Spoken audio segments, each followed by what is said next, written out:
তৌহিদ আফ্রিদির একটি কলে ডিবি অফিসের মধ্যে ধরে নিয়ে আমাকে 1 ঘন্টা নির্মম ভাবে পিটায় এবং সেদিন আমি ভিতর থেকে মরে যাই এবং আমাকে বলা হয় যদি এই ঘটনা আমি কাউকে বলি তাহলে আমাকে তারা গুম করে দিবে। আমার অপরাধ ছিল শুধু তাকে নিয়ে একটা ভিডিও বানানো, যে ভিডিওর মধ্যে আমি কিছু সত্য তথ্য তুলে ধরেছিলাম যেটা তৌহিদ আফ্রিদির পক্ষেই ছিল। তারপরও সে বুঝতে পারে নাই, আমাকে নিয়ে ডিবি অফিস এমন ভাবে পিটাইছে যে আমি 2 মাস ভাই চেয়ারের মধ্যে বসতে পারি নাই। বন্দুকের বাড়ির আঘাতে আমার এক চোখ ফুলে যায়, কালো হয়ে থাকে, আমি চোখ দিয়ে ভালো করে দেখতে পারি নাই। সেদিনের পর থেকে এই পর্যন্ত আমি স্ট্রংলি প্রতিবাদ করতে পারি নাই। আমি ভিতর থেকে অনেক আগেই চুপ হয়ে যায়। সেদিন বুঝতে পারি যে পুলিশ কিভাবে টাকার কাছে বিক্রি হয়ে যায়। মাত্র কিছু টাকার জন্য আমাকে নিয়ে তারা এমন ভাবে পিটায় যেটা কখনো আপনি কল্পনা করতে পারবেন না। আজ এই ঘটনার প্রায় 2.5 বছর কেটে গেছে ভাই। এক এক করে সবাই মুখ খোলা শুরু করছে, কাদের কাদের সাথে এরকম কাজ করছে। এখন সবাই সব সত্যটা বলে দিচ্ছে। কথায় আছে না, আল্লাহ ছাড় দেয় তবে ছেড়ে দেয় না। আমি তৌহিদ আফ্রিদিকে মাফ করে দিছি, কিন্তু আল্লাহ তাআলা কিন্তু মাফ করে নাই। আজ থেকে 2.5 বছর আগে আমি তৌহিদ আফ্রিদিকে নিয়ে একটা ভিডিও বানাই, যেই ভিডিওর মধ্যে আমি কিছু সত্য তথ্য আপনাদের সামনে তুলে ধরেছিলাম। সেই ভিডিওটি তৌহিদ আফ্রিদি মেনে নিতে পারে নাই, যার কারণে তার টিমমেট থেকে প্রথমে রাহি আমাকে একটা ফোন দেয়, দিয়ে বলে যে ভাই আপনি কি ভিডিও বানাইছেন, আফ্রিদি ব্রো তো খুব রাগান্বিত হয়ে গেছে।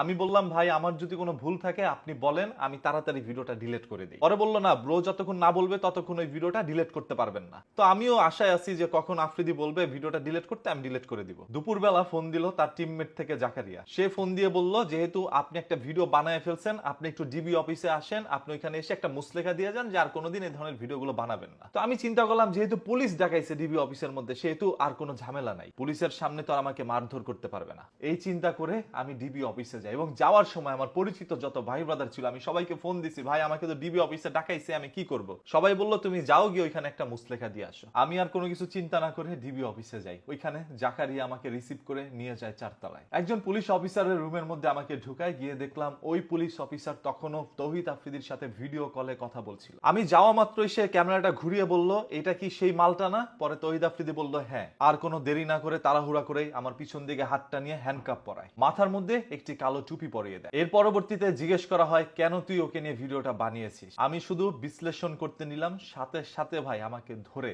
এলো পাথারি লাঠি দিয়ে আঘাত করতে থাকে। আমার পিছন সাইডে একই জায়গায় প্রায় 10 থেকে 20টা তারা বাড়ি মারে। আমার হাতে যেহেতু হ্যান্ডকাপ পরানো, আমি সেই ব্যথা স্থানে হাতও দিতে পারছিলাম না, শুধু ছটফট করে কাঁপাকাঁপি করছিলাম। এক পর্যায়ে পিছনে আমার পায়ের দিকে তারা বাড়ি মারে, তারপর আমি মাটিতে লুটিয়ে পড়ি। তারপরেও তারা প্রায় 2-3 জন আমাকে আঘাত করতে থাকে। অন্যদিকে জাকারিয়া তখনও ভিডিও কলে তৌহিদ আফ্রিদির সাথে কথা বলছিল, মেসেজ করে বলছিল বারবার যে ভাই এক্সট্রিম হয়ে যাচ্ছে, আপনি যা চাচ্ছেন তার চাইতে এক্সট্রিম হয়ে যাচ্ছে। অনেকভাবে তাকে বোঝানোর চেষ্টা করে, তবে তারপরও পুলিশ অফিসার মানে নাই। সে আমাকে আঘাত করতে থাকে এবং এক পর্যায়ে অন্য একটি রুমের মধ্যে আমাকে নিয়ে যায়। নিয়ে যাওয়া অবস্থায় বলছিল ওকে গুম করে দিব, একটা বস্তা রেডি কর, ওকে বস্তার মধ্যে ভরে কোথাও নিয়ে ফেলে দিয়ে আসবো। আমি তখন প্রচন্ড পরিমাণ ভয় পাই। পরে অন্য একটি রুমের মধ্যে নিয়ে আমার হাঁটুর মধ্যে বাড়ি দিয়ে আমাকে ধরেন এই যে এইভাবে, আমার তো বাধা, আমাকে এইভাবে বসায়। তো এইভাবে বসে বলতেছে সরি বল, সরি বল, তৌহিদ আফ্রিদিকে সরি বল। তখন আমি ভিডিও কলের মধ্যে তৌহিদ আফ্রিদিকে সরি বলা শুরু করলাম, আমি মাপ চাওয়া শুরু করলাম। যেহেতু আমার চোখ বাঁধা, আমি কিছু দেখতেছিলাম না যে কোথায় আমাকে নিয়ে যাওয়া হচ্ছে, আমি কোথায় বসে কি বলছি আমি কিচ্ছু জানি না। শুধু আমি এইভাবে বসেছিলাম মাটির মধ্যে, বসে বসে বলতেছি ভাই আমাকে মাফ করে দেন, ভাই যা করছি জীবনে অনেক বড় ভুল করছি, আর কোনোদিন আমি ভিডিও বানাবো না। এবং আমাকে একরকম বলা হয় যে আর কোনোদিন আমি যেন কোনো ভিডিও টিডিও না বানাই। তো যে পুলিশ আমার শরীরের মধ্যে আঘাত করছিল উনার নামও ছিল সায়েম। উনি আমাকে বলতেছে যে 10-20 হাজার টাকা দে, তাহলে তোর মাইটটা একটু কম হবে। তো আমি তখন বললাম যে ভাই আমার কাছে তো টাকা পয়সা নাই, আমি কিভাবে টাকা পয়সা দিব? আমি কিছু পরিমাণ টাকা অনলাইন থেকে ইনকাম করি, সেটা দিয়ে কোনোভাবে চলি। তখন বললো যে ফকিন্নির বাচ্চা, এটা বলে আমার মানে পিস্তল দিয়ে মারছে না কি দিয়ে মারছে আমি জানি না, তো আমার চোখের এখানে মারে এবং চোখটা কিছুদিন এরকম কালো হয়ে এরকম বন্ধ হয়ে থাকে। মানে ওই অনুভূতি আমার সাথে যেটা ঘটছে, প্রায় 1 ঘন্টা আমার উপর এরকম নির্মমতা চালানো হয়। এবং এসে আমি যখন কান্না করছিলাম, যে হাতে পায়ে আমার পুরো শরীরের মধ্যে ব্যথা, আমি কান্না করছি, তখন এসে আমাকে মুসলেখা দেওয়াচ্ছে। মানে আমার চোখ থেকে পানি ঝরছে আর আমাকে দিয়ে লিখাচ্ছে, উনারা বলে দিচ্ছে আমি সেটা লিখছি, লিখে তাদের কাছে মুসলেখা দিয়ে আসি। এবং আসার সময় তারা আমাকে দিয়ে একটা ভিডিও ধারণ করে, 4-5 বার শুট নিছে। সেই ভিডিওর মধ্যে বলাইছে যে তৌহিদ আফ্রিদিকে নিয়ে যে ভিডিও বানাইছে এটা ভুল হয়েছে, আর জীবনে এরকম কিছু করবো না। ওই ভিডিওটা হয়তো বা আফ্রিদির কাছে তারা দিচ্ছে। এবং আমাকে যে পিটাইছে সেই ভিডিওটাও কিন্তু তৌহিদ আফ্রিদির কাছে থাকার সম্ভাবনা আছে। তো শুধু আমি এটা বলবো, আমি একটা গরিব পরিবার থেকে উঠে আসছি ভাই। আমি তখন সত্য কথা বলতাম, যে অন্যায় যেখানেই হচ্ছে সেখানে গিয়ে আমি প্রতিবাদ করতাম। তো আমি চিন্তা করি নাই কোনোদিন যে এই প্রতিবাদ করতে গেলে এই সামান্য একটা ভিডিওর জন্য নিয়ে আমাকে ডিবি অফিসের মধ্যে অন্যায়ভাবে আমাকে এইভাবে পিটাবে। ভাই আপনি একবার জাস্ট এইটা চিন্তা করেন, আমার নামে কোনো অভিযোগ নাই, আমার নামে কোনো মামলা নাই। অনলাইনে অসংখ্য কন্টেন্ট ক্রিয়েটর আছে, তাদের ব্যাড সাইডও আছে। তো আমাকে নিয়ে দেখেন তো কোনোদিন কোনো ব্যাড সাইড আপনারা পাইছেন কিনা, আমার কোনো লিঙ্ক ভাইরাল হয়েছে কিনা আজ পর্যন্ত। আমি সবসময় চিন্তা করছি যে আমার ক্যারিয়ার সবসময় ভালো রাখতে হবে, ভালো কাজ করতে হবে, যাতে করে জনগণ আমাকে ভালো বলে। বাংলাদেশে অনেক কন্টেন্ট ক্রিয়েটর আছে ভাই, সত্য কথা কয়জনকে বলতে দেখছেন? কারণ সত্য কথা তারা বলতে পারে না, বললেই তাদের অবস্থা এরকম ভয়াবহ হয়। আমাকে ডিবি অফিসের মধ্যে যখন নেওয়া হয়েছে, আমি যখন হ্যান্ডকাপটা পিছনে আমার বাধা হয়েছে ডিবি অফিসের, তখন আমি জাস্ট চিন্তা করতেছি যে আমি কি বড় অন্যায় করছি, আমি অনেক বড় ক্রিমিনাল। আমার নামে কোনো জিডি নাই, আমার নামে কোনো মামলা নাই, কোনো অভিযোগ নাই, কে ডাকাইলো, কি কারণে করলো, আর একজন পুলিশ অফিসার সে কিভাবে আমার গায়ের মধ্যে হাত তুলে কোনো অভিযোগ ছাড়া। এবং আমার সামনে একটা খাতা নিয়ে লিখতেছে, মানে 7টা 8টা মামলা লিখে ফেলছে। আমি জামাত শিবির করি, আমি হুজুরদের পক্ষে কথা বলি, আমি এইটা ওইটা জঙ্গি, কত কিছু বলছে তারা। এবং এক পর্যায়ে আমার হাতে একটা পিস্তল দিয়ে তারা ছবিও তুলছে। মানে সেই সিচুয়েশনটা আমি আপনাদেরকে বুঝাইতে পারবো না। প্রায় 1টা ঘন্টা এই রুম থেকে ওই রুম, ওই রুম থেকে এই রুম নিয়ে নিয়ে আমাকে পিটাইছে। শুধু লাঠি দিয়ে আঘাত করছে তা কিন্তু না, তারা হাত দিয়ে আমার গালের মধ্যে অল টাইম মারতে থাকছে। কে মারছে, কি করছে আমি জানি না ভাই। আমার সাথে কি ঘটছে আমি আজ অব্দি কাউকে এই বিষয়টা বুঝাইতে পারি নাই। আমি কখনো আমার অনুভূতি আমি শেয়ার করতে পারি নাই। খালি বলছি যে আল্লাহ একদিন তুমি এটার বিচার করবা। আমি সত্য কথা বলছি, এই জন্য আমার উপর আঘাত করা হয়েছে, এটার বিচার একদিন তুমি করবা। কেন আমি চাই না আজকে তহিদ আফ্রিদির ক্ষতি হোক? কারণ আমি গরিব মানুষ ভাই, আমার শরীরে যদি আপনারা পিটান, আমি ওই ব্যথাটা মোটামুটি সহ্য করে নিতে পারবো। গরিবের তো অনেক আঘাতই সহ্য করতে হয়। তবে আফ্রিদি তো মানে স্বর্ণের চামচ মুখে দিয়ে বড় হয়েছে, বড় লোক মানুষ ভাই, ওর কথায় পুলিশ প্রশাসন সব উঠে বসে। যদি পুলিশ ওর কথায় না উঠতো, তাহলে সেদিন ডিবি অফিসে আমার নামে কোনো অভিযোগ না থাকা সত্ত্বেও আমাকে কিভাবে এনে ডিবি অফিসের মধ্যে অন্যায় এবং বেআইনি ভাবে আমার উপর আঘাত করতে পারে। এই মিন্টুর ডিবি অফিসের মধ্যে ভাই, আমার বাড়ি থেকে বেশি দূরে না, এইখানে নিয়ে একজন পুলিশ সদস্য, শুধু একজন নয়, এখানে 4-5 জন পুলিশ সদস্য ছিল, তারা নিয়ে আমার সাথে এই আচরণটা করছে ভাই। পুলিশের প্রতি যে আমার একটা সম্মান ভালোবাসার জায়গা, এইটা ওই দিন নষ্ট হয়ে যায় যেদিন আমি দেখলাম টাকার কাছে বাংলাদেশের পুলিশ বিক্রি হচ্ছে, এবং সেটা আমার চোখের সামনে। আমার নামে জিডি থাকতো, আমার নামে কোনো অভিযোগ থাকতো, আমাকে নিয়ে তারা যা খুশি করতো, এবং আদালত যদি রিমান্ড দিত তারপর আমাকে নিয়ে রিমান্ডের মধ্যে নিতে পারতো।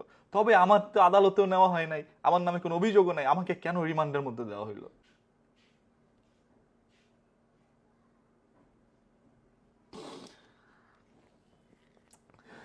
এরপরে প্রায় 1 মাস কেটে যায়।